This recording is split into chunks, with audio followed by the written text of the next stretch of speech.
Hello and welcome to the People with People podcast, where we talk with people about people things. Today I'm joined by somebody that we probably all will recognize by now, Rob, and we're just going to continue our conversations. It's fun. I enjoy having you here. Yeah, man. It's good to be here for another episode. Definitely good to be back in Harrisonburg as well from just the summer being up in Northern Virginia and now officially being here in Harrisonburg. Yeah, that's awesome. How was your vacationing? Yeah, it was great. Earlier in the summer, actually, speaking of vacation, I was able to go to Jamaica. And that is far away. Yeah. My mom actually brought my brother and my sister and I to go for just a week to relax and get away from everything, just to kind of reflect. It was great, much needed. And also was able to go to Topsail Island, North Carolina for like 3 or 4 days with them as well and my cousins.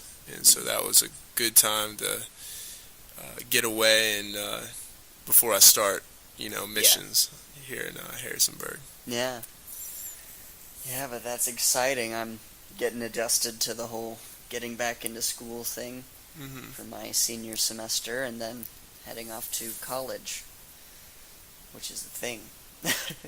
Yeah, what are you looking forward to most about college? I think I'm looking forward to meeting people. I enjoy people, that's why I do this show. So I'm excited about getting to meet new people, make new friends, hopefully not make enemies, things like that. I'm excited about being able to learn what I can, but have a good time while I do it, in a way. Not like party good time, but like a fellowship good time. Yeah, man, sure. But I think college is a big step. I think it's a lot of... I don't know how much of the college experience is about preparing you for life, and how much of it is about getting your degree. And I think depending on the person, that perspective shifts a little bit. Because, like, for me, I'm going to college so that I can make friends, get connections from outside of the state, hopefully, meet people, and just be able to have people to talk to and have a good time with for a prolonged period of time. And just sort of be able to get that sort of network together and sort of build yourself a support group in a way for your life. And also be able to learn how to operate independently and all that is very what I think I'm going to college for. Whereas I don't know about everybody else. What was your college experience like? Yeah, man, I think that's definitely a theme, like a main theme in college is to, you spread your wings a little bit. You're not really into real life yet, but you're not living with your parents anymore, and it's more like, okay, I'm on my own, I gotta go do my own laundry now, I gotta go make sure I eat, and if you're living on your own and, you don't have like a cafeteria or anything, you're making your own meals, so you kind of learn how to cook yourself. I would say, from my experience with college, I could just tell you right now that, the people that I met and the friendships that I established are going to be lifelong. I think, it's different from, growing up, elementary school, middle school, and high school. I could tell you right now there might be like 2-3 people that I talk to from high school, but when it's college, I feel like you're growing into that age where you're discovering who you are, and a lot of people are in that same realm. They're in that same mentality, trying different things and studying different, ideas and figuring out what their passions are. And so, through that, I think that's where, I got saved in college. That's where I really started to take my relationship with God seriously. And with that, I found community in college. And I know that the guys that I really was walking alongside with, they're going to be with me throughout my life. And I know they're going to be accountability partners to me. They're going to be guys that if I need to call somebody and talk to them about, some that I couldn't talk to my wife about, maybe some that she couldn't understand, or maybe it's like it's only a man-to-man thing, like Hmm. those type of friends, like they're the brothers, that Yeah. I think every man needs, a couple guys like that in their life that they can, talk to in that way. And not saying that you shouldn't talk to your wife and like tell her everything, but there's just some things that your brothers, will be able to relate to Hmm. in different ways. So. Yeah. Yeah, in a way, college is, like, I know there are people who don't do college, and there are people who do college, and, yeah, to me, it seems like college is less about getting an education, it's more about figuring out what life is outside of your parents. Figuring out, oh, these are the things they were doing while I was sitting around in my room, 11 or 10, playing PlayStation. Hmm. Stuff like that, just sort of learning, oh, this is what bills are. This is why people have jobs. This is why money is important. Stuff like Hmm. that. And I do think you could teach those things earlier. Like, I don't think you would need to go to college to do that for that experience. It's a great place to do that because you're away from home, you're meeting new people, you are living independently and working independently. But I feel like you can prep for that a bit better in the school system because you gain a level of autonomy in high school where you're able to sort of. High school is sort of where you begin to pick classes. Like, your parents aren't picking classes as much anymore. There are still classes you have to take. But um, you can begin to go, oh, I'm going to go and do more science classes or more math classes or stuff like that. You get that level of choosing your education at that point. And I think there should be a class similar to home ec that would be like home finance or something, where instead of in home ec where you're learning how to clean a house, laundry, different functions of different products, basically different appliances, refrigerators, stuff like that.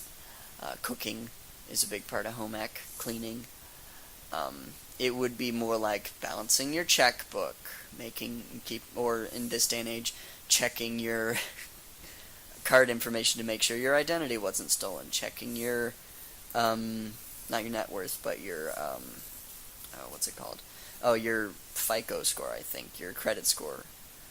All sorts of things like that, keeping why it's important to have a credit score, why it's not important to have a credit score, why cash is important to spend over whatever, or things like that. I think it's something you could teach earlier on because when you're, starting to drive and all sorts of things like that, you begin to pay attention to the world around you a bit more than you do in earlier fields of life, because especially in driving, you have to go, oh, there are other people on the road. I never thought about that before. Things like that. I just think it's interesting that we don't do that. And I think it's something that would be, and when you're in high school, you're not exactly paying attention either, but I think it would be a decent idea of a class to offer, because it wouldn't be that hard. Because you just need a qualified human with a job who knows how to balance a checkbook to run the class. But, I don't know. What do you think about being able to educate life skills in high school compared to college? I think it's much cheaper, but... Yeah, I think there is some missing pieces that could go, that in a college education, I believe that stuff like that, like changing your tires, some kids don't grow up with a dad in the house Yeah. or a mom that knows how to do all that stuff. Hmm. And they don't know how to change a tire or change the oil in their car or whatever it is, and work on machinery. And I know you can go to different, you know, schools to do that kind of stuff, Yeah. but along with that home ec kind of thing, I think that's great. And culinary, you can take culinary classes and whatnot if you want to be a chef. But I think a lot of stuff we do teach on our own, Yeah. and Yeah, it'd be interesting to see colleges implement those kind of, teaching Courses. Yeah. courses and just, teaching students how to live on their own more Hmm. so than just like a math class or, science Yeah. classes and stuff. Those are all good, all, general education and whatnot, but a lot of the time we'll take these classes and we'll, study so hard for a math test and we'll forget the material 2 weeks down the road and we'll never touch that material ever again in our lives Yeah. unless we become a professor someday or we do something with mathematics in our career. Yeah. But typically students don't go down that route, Yeah. and so it's like, do we question why we have to take these classes if our focus isn't going to be on that particular area of education? Yeah. You know? Yeah. And I mean, to a degree, there's general things you need to know. That's what elementary school is for. Of course. And like high school sort of gets into that range. I think I heard or read somewhere that most people operating in day-to-day life don't need to know past algebra 1, basically. Is there's like a couple things in algebra 2 that you'll use semi-often, but then after that it's all just stuff they never use again unless they're going into mathematics more, becoming a mathematician. Sometimes if they'll be like a biochemist or things like that, they'll use higher up maths. But for the most part, it's just how do you find x, how do you find y, how do you find x and y if you need to, and most of the time they're given to you by the bank. Right. But, and I think one of the things, I'm an inquisitive person, so I like to know why I'm learning whatever I'm learning, which gets in the way of me learning a lot of things. Because, like, I remember in one math, I think it was graphing, which I'm still terrible at, but like the plot your chart thing with the x and y coordinate, like, I understand why that exists because we have computers, and so in computer programs, you'll plot an x and y coordinate to tell the computer where to put things. If you're doing like a CAD program, I think even Minecraft has an x and y coordinate that you can mess with. But I don't quite understand where we use that in real life, where we're going to need to have the two planes now that we can take pictures. Since we can take pictures, we can see the dimensions of the building, and we can have a computer measure the dimensions of the building too. There's a lot of things that computers do that I think, like calculus is mainly all done by computers almost now. If you're actually doing calculus, it's the math of the shape of things. And so computers will shape things for you, and it goes through all that math to shape the thing. Like if you're making a cylinder in a 3D modeling program, the computer does all the math to give you the dimensions of the cylinder and puts it in that x and y coordinate for you, where you told it to be. You just have to input the coordinates, you don't have to do the calculus. So, like, it's good to know calculus, because then you know what the computer is doing, especially if you're a computer tech, or even a software engineer. It's good to know how to tell the computer to interact with those things, but I don't know that it's as much of a required thing now than it was. Like, for example, calculus is required in a lot of degrees, or a higher math, calculus being one of them, like calculus or trigonometry or something like that, I think are required subjects in a lot of colleges. But I don't see why, and it's partially because I don't particularly appreciate math, so I appreciate why it's there, but I don't enjoy doing it. So I do have a predisposed bias. But it is, you can have a computer do that. So why would I need to learn it if I can create a device to learn it instead of me? But I don't know. It's just sort of one of those interesting things to think about, going, how outdated is the education system compared to where society is at today? It's a good question. It's a good question. I really think that, my experience being a student at James Madison University, Mm-hmm.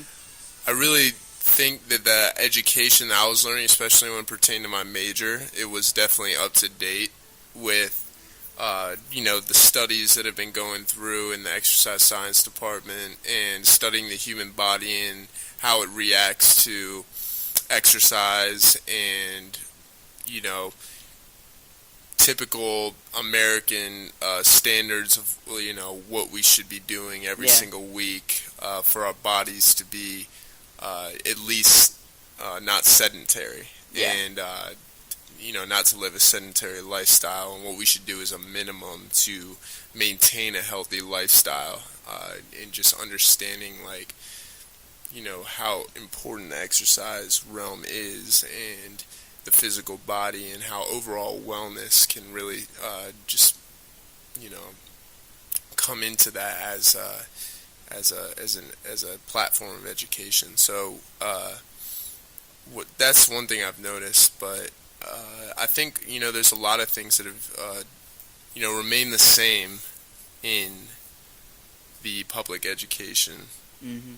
uh, sector of what we do in life. And if you really look at a picture in 1937, I saw this interesting video one time that it showed a car Mm. in 1937 and it showed a car today, and we saw all this change, right? Mm-hmm. And you take a picture of, I don't know, even a TV Yeah. like 30, 40 years ago, and then you take a picture of a TV today, and there's a huge difference. But you take a picture of a classroom in 1910, whatever, maybe even sooner than that, Yeah. probably sooner than that, and then you take a picture of a classroom today. It's the same thing. Mm-hmm. What is wrong with that picture? Why are we still in this same, Yeah. you know what I'm trying to say? Like, Yeah. why are we in this same, just style of teaching? Yeah. Sort of why does everything update around us, but we don't update the thing that teaches us about those things? Yeah. Because a lot of what I've noticed is looking into college courses is there are all these things that I would have had a great time learning in high school, and I think would have been beneficial for me. Like, I was looking at online college, and it offered a course on networking, like how to use social media to network, social media applications for business, things like that. Mm-hmm. Starting to get into like a community management field of the internet is a real thing. Businesses are starting to use it to advertise. Mm-hmm. Businesses are starting to build a presence online. But that is creating a job market that nobody is trained to do. And so now there are becoming college courses for people to start learning how to manage online communities, how to, construct professional tweets even a little bit, things like that, where they're starting to teach business field social media, which wasn't a thing in the 1930s. Social media wasn't a thing in the 1930s. So I think you have all these high school students using social media anyway. Mm-hmm. You might as well run a class on teaching them how to use it effectively. Right. And you're actually probably going to get more engagement out of that class because it's something they're doing already. Yeah. And if you're being more psychological about it, you might want to try and position that class near a class that most high school students don't like, so that way that some of the residual engagement from that class can carry over into the other one. So you could put like a math class right after it, so you can have your fun and then go into another class. Hopefully it's fun, but statistically I know math is one of the least favored ones. Right. But yeah, I just think, like, I feel bad for teachers because they don't have much control over what they teach compared to professors. Because high school teachers don't get to write a syllabus. College professors do. And so it's really limited in the public school range, partially because the government spends a lot of money on a lot of strange things. But I do think that there is something you can do even on a basic teaching level to help prepare people better than we have been for this society. We're creating great ethics, most of the time, for 1930s, but nobody acts the way people in the 1930s did, really. Right. Not even people that are alive from the 1930s really do that much anymore, just because the cultural pendulum has shifted so far away from almost all of the ideologies from that time. And so it's a completely different world to learn about, and then you get to start learning about it once you turn like 18 or 19. So it's just weird to think about, and it's not the teacher's fault. That's one of the points I'm trying to put across. Right. Is it's not the people doing public education because my mom's a teacher, and my grandma is a teacher, and my aunt is a teacher, and they're all teachers, and they do a lot of work, and they help a lot of people, but there's more that the curriculums being put across can do to help with that, because nobody's focusing on modernizing the types of stuff we teach. They're all focusing on modernizing the military and things like that, modernizing policy, because there's a lot of stuff going on in government. But I do think public education is one of those things that a lot of people sort of push off once it gets down to it, because there's so many social policies to put in place, so many regulations, so many things, like especially in Congress or any of the other types of governments you have across the states. It's all redistricting, reevaluating, putting new laws in place, all things like that, where you're not really focusing on what you're teaching people anymore. You're focusing on how you can keep your job, almost, which is not a good incentives program for any government, in my opinion. But I'm not in government, so I'm not a credible opinion as much. Right. It's just what I think. But yes, thank you all for listening to this, and next time you're in a conversation with people, just make sure you listen to them. Make sure that when somebody says something you disagree with, you get to disagree agreeably instead of agree disagreeably, because that never ends well for anybody. But thank you, and we'll see you in the next episode. Bye!